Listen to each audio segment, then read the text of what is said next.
All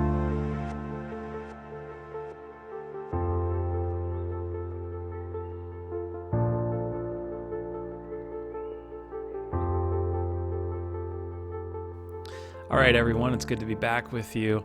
Today we're going to look at Psalm 55. Now, one thing about the Psalms that you may or may not know, they're very poetic. All genres of writing in the Bible have different structures to them, but the Psalms in particular can just take on some very unique and very intentional shapes. So this psalm right here, Psalm 55, is very much like a roller coaster throughout as you read it. In fact, for this video, since it's longer, I'm thinking I'm just going to read down through it, and while I read through it, I'll offer you some thoughts rather than doing that afterward. So if you want to pause the video, you can, and just read through it, and then we'll pick it up when you get back. So this is Psalm 55. It's for the director of music with stringed instruments. It's a maskil of David. We actually don't know what this word means here, maskil. It's probably a literary or musical term, so maybe this was set to music. So this is David's prayer to Yahweh God in a time of trouble. Last time we talked about Psalm 3, which was written during the time of his son Absalom's rebellion. This was also probably during that time, at least that's what scholars think. So he's going through some stuff, as we'll see. It's quite the roller coaster ride of emotions that we're going to talk about here. So he says, verse 1, "Listen to my prayer, O God. Do not ignore my plea. Hear me and answer me. My thoughts trouble me, and I am distraught because of what my enemy is saying, because of the threats of the wicked, for they bring down suffering on me and assail me in their anger." So he's suffering, he's distraught, he's overwhelmed.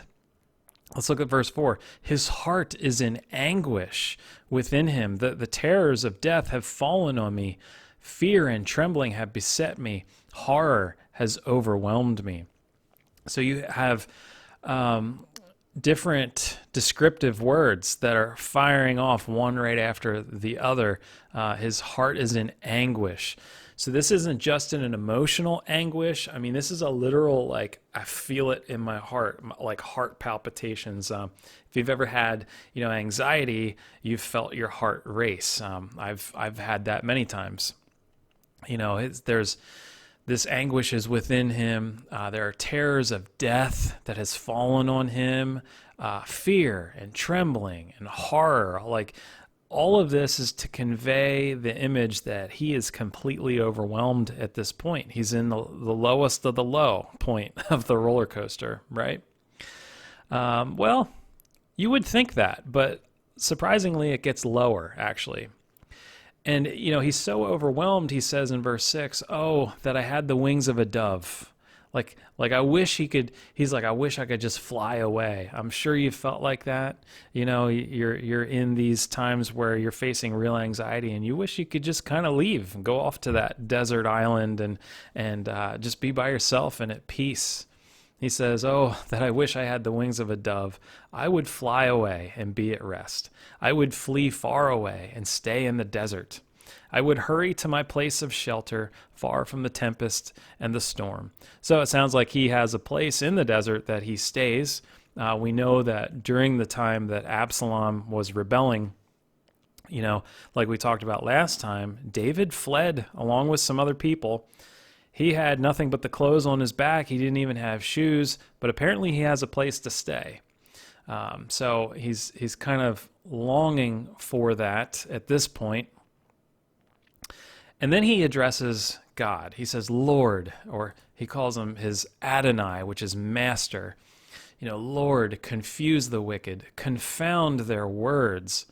Now, he's got Genesis 11, the Tower of Babel, in mind. At the Tower of Babel, the Lord confused the language of the whole world, and the Lord scattered them over the face of the whole earth. Now, why would the Lord do that? Well, it was because of the wicked people who were rebelling against him. Again, this was, if you followed my sermon series in the beginning recently, the third rebellion is in Genesis chapter 11. Things weren't good, but God dealt with it.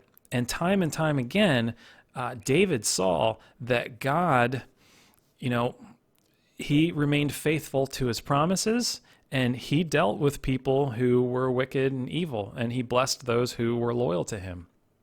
So David's calling on him. In Psalm 3, he was like, "Arise, O Lord, deliver me." Well, here in Psalm 55, he's like, "Lord, just confuse the wicked, confound their words, for I see violence and strife in the city." This talking about Jerusalem. Day and night they prowl about on its walls. Malice and abuse are within it. Destructive forces are at work in the city. Threats and lies never leave its streets.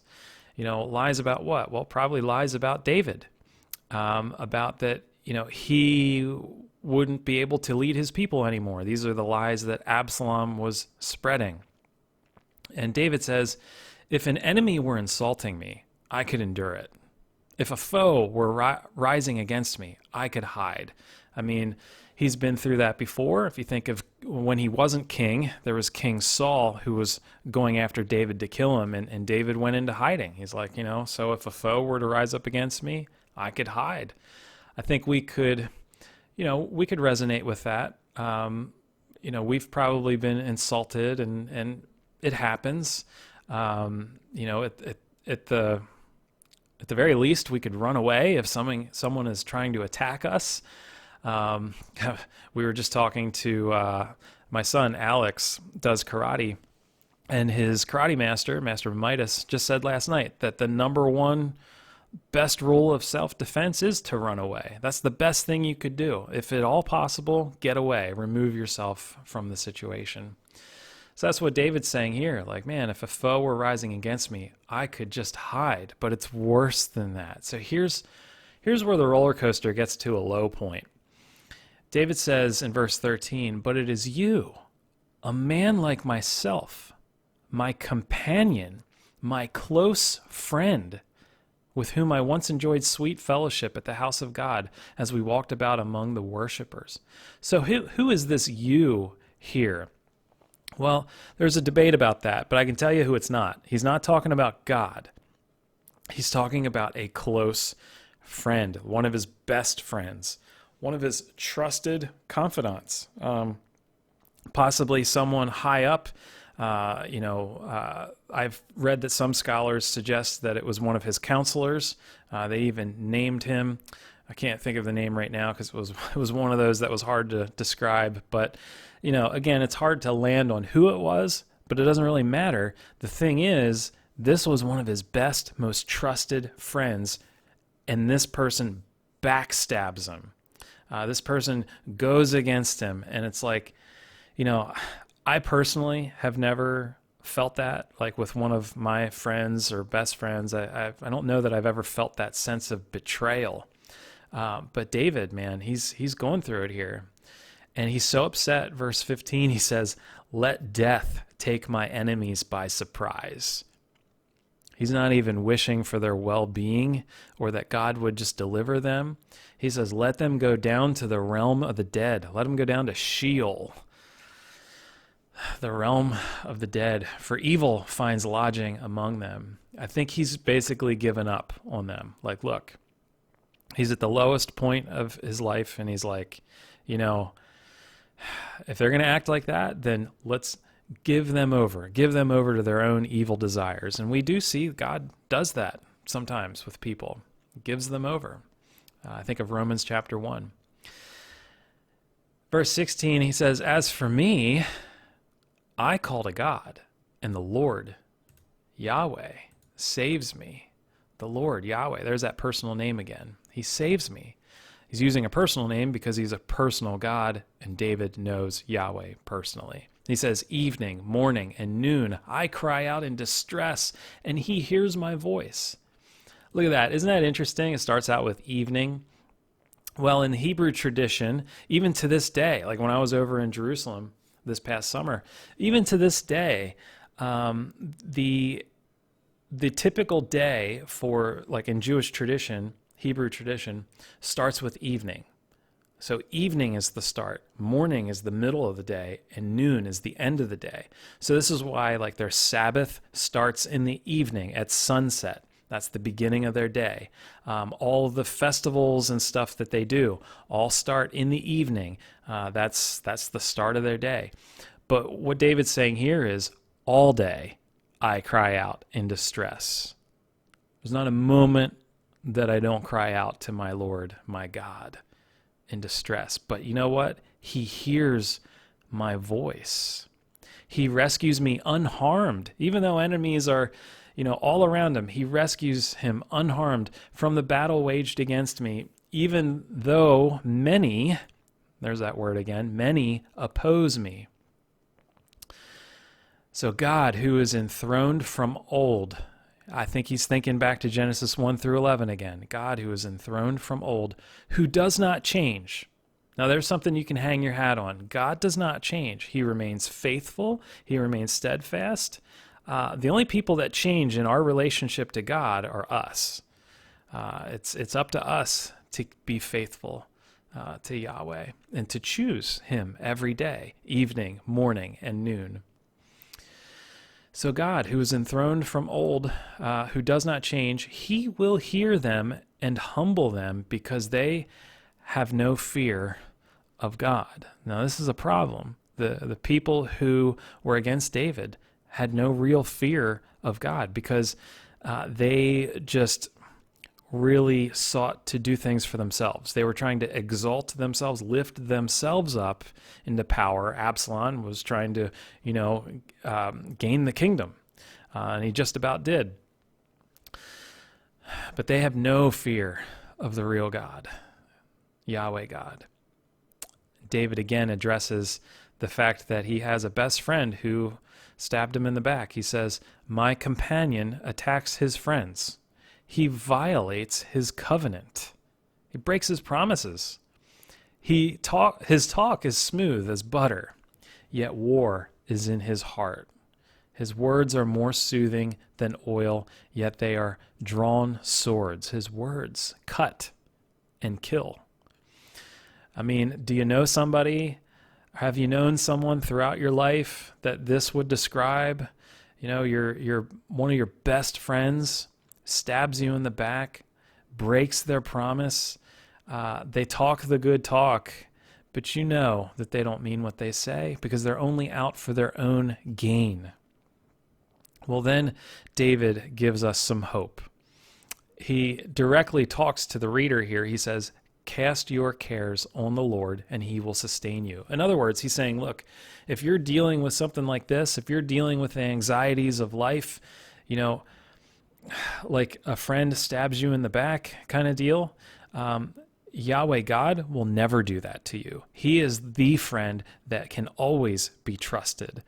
So he says to cast or throw your cares or your burdens, your concerns, the things that life has dealt you, cast those things, throw those things on the Lord, on Yahweh God, because he will sustain you. It's not that he's carrying these burdens for you, because obviously David's still going through stuff here.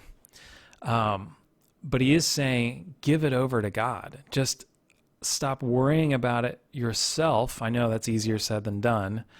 And give it to God. Start trusting in God more rather than ourselves.